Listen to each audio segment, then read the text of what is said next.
I'm going to do something which is, it's really, really old, and it's a classic, but there are so many different takes on the beehive. In my eyes, when I look at hairdressing and from what I've learned, everything has basically been done at some point before. We take things, we look at things, we change them, we have new accessories, we play with the colours, we play with the textures, and it's just about what works right with the clothes, the model, the show. People get scared about doing beehives as well, I think, because they are so worried about making it perfect in the back that they don't just let it flow.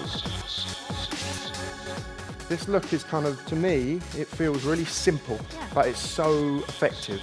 And when you have a show of 40 girls, it's really amazing when you see big hair go out on a runway or on stage. A big thing now for me is definitely about accessories. So this, when we first did it, we were like, oh, quite big, it's bold, it's good, it's cool.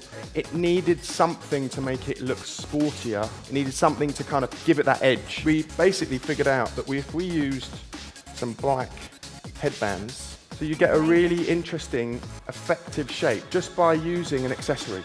So, they're very quick. Amazing.